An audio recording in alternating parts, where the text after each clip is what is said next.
ಭಕ್ತಿಪಂಥ ಅಭ್ಯಾಸಗಳು ಬಿಟ್ಟ ಸ್ಥಳ. ಭಕ್ತಿ ಎಂದರೆ ದೇವರಲ್ಲಿ ಶುದ್ಧ ನಂಬಿಕೆಯನ್ನಿಡುವುದು. ರಮಾನಂದರ ಶಿಷ್ಯರಲ್ಲಿ ಪ್ರಸಿದ್ಧರಾದವರು ಕಬೀರದಾಸರು. ಕಬೀರರ ಅನುಯಾಯಿಗಳನ್ನು ಕಬೀರ್ ಪಂಥಿಗಳು ಎಂದು ಕರೆಯುತ್ತಾರೆ. ಚೈತನ್ಯರ ಆಧ್ಯಾತ್ಮಿಕ ಚಿಂತನೆಯ ಸಂಗ್ರಹ ಚೈತನ್ಯ ಚರಿತಾಮೃತ. ರಾಮಧ್ಯಾನ ಚರಿತೆಯ ಕರ್ತೃ ಕನಕದಾಸರು. ಚರ್ಚಿಸಿ ಉತ್ತರಿಸಿ. ರಾಮ ಸೀತೆಯರ ಪೂಜೆಯನ್ನು ಜನಪ್ರಿಯಗೊಳಿಸಿದವರಾರು? ಅವರ ಸೇವೆಗಳಾವುವು?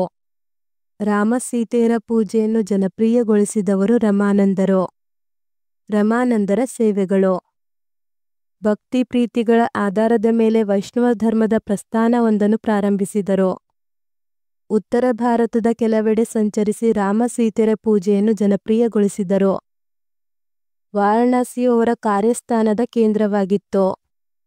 ಜಾತಿ ಪದ್ಧತಿಯನ್ನು ಖಂಡಿಸಿ ಎಲ್ಲಾ ಜಾತಿಯವರನ್ನು ತಮ್ಮ ಪಂಥಕ್ಕೆ ಸೇರಿಸಿಕೊಂಡರು. ಸಿಖ್ಖರು ಯಾರು? ಅವರ ಪವಿತ್ರ ಗ್ರಂಥ ಯಾವುದು? ಗುರುನಾನಕರ ಅನುಯಾಯಿಗಳನ್ನು ಸಿಖ್ಖರು ಎಂದು ಕರೆಯುತ್ತಾರೆ. ಸಿಖ್ಖರ ಪವಿತ್ರ ಗ್ರಂಥ ಗುರು ಗ್ರಂಥ ಸಾಹಿಬ್. ಅಸ್ಸಾಮಿನ ಸಾಂಸ್ಕೃತಿಕ ಹಾಗೂ ಧಾರ್ಮಿಕ ಇತಿಹಾಸದಲ್ಲಿ ಶ್ರೀಮಂತ ಶಂಕರ ದೇವರ ಪಾತ್ರ ಪ್ರಮುಖವಾದುದು. ಹೇಗೆ ತಿಳಿಸಿ. ಶ್ರೀಮಂತ ಶಂಕರ ದೇವ ಹಿಂದಿನ ಸಂಸ್ಕೃತಿ ಹಾಗೂ ಸಂಗೀತ ಪರಂಪರೆಯಲ್ಲಿ ಹೊಸತನವನ್ನು ತಂದ ಪ್ರಖ್ಯಾತಿಯನ್ನು ಹೊಂದಿದ್ದಾರೆ. ಶಂಕರದೇವನ ಭಾಗವತವು ಸಂಸ್ಕೃತ, ಅಸ್ಸಾಮಿ ಭಾಷೆ ಹಾಗೂ ರುಜಾವಲಿ ಭಾಷೆಗಳಲ್ಲಿದೆ. ಅಸ್ಸಾಮಿನಲ್ಲಿ ಪ್ರಾರಂಭಿಸಿದ ಇವರ ಭಕ್ತಿ ಚಳುವಳಿಯು ಭಾರತಾದ್ಯಂತ ಪ್ರಭಾವ ಬೀರಿತು. ಇವರು ಪ್ರಾರಂಭ ಮಾಡಿದ ಭಕ್ತಿ ಚಳುವಳಿಯನ್ನು ಏಕಾಸರಣ ಧರ್ಮ ವೈಷ್ಣವ ಚಳುವಳಿ ಎಂದು ಕರೆಯುತ್ತಾರೆ. ಕೃಷ್ಣನಲ್ಲಿ ನಾವು ನಿರ್ಮಲವಾದ ಭಕ್ತಿ ತೋರಬೇಕು.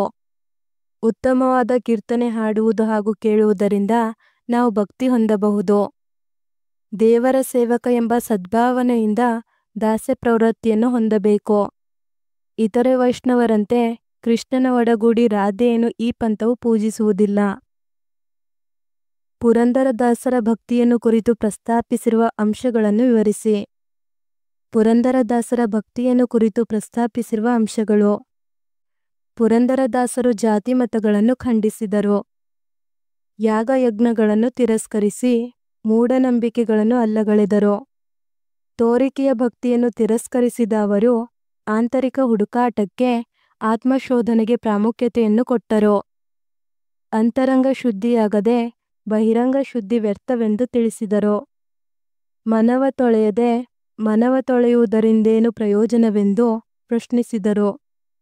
ನೀರಿನಲ್ಲಿ ಕುಳಿತು ಧ್ಯಾನ ಮಾಡುವ ಡಾಂಬಿಕರನ್ನು ಬಕಪಕ್ಷಿಗಳಿಗೆ ಹೋಲಿಸಿದರು.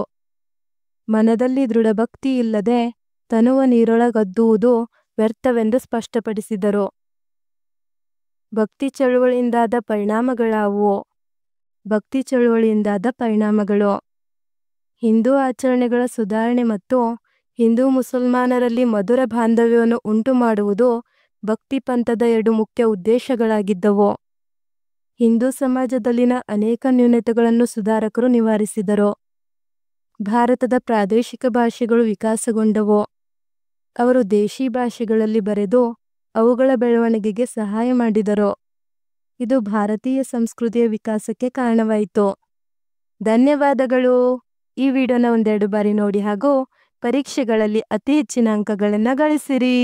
Don't forget to subscribe.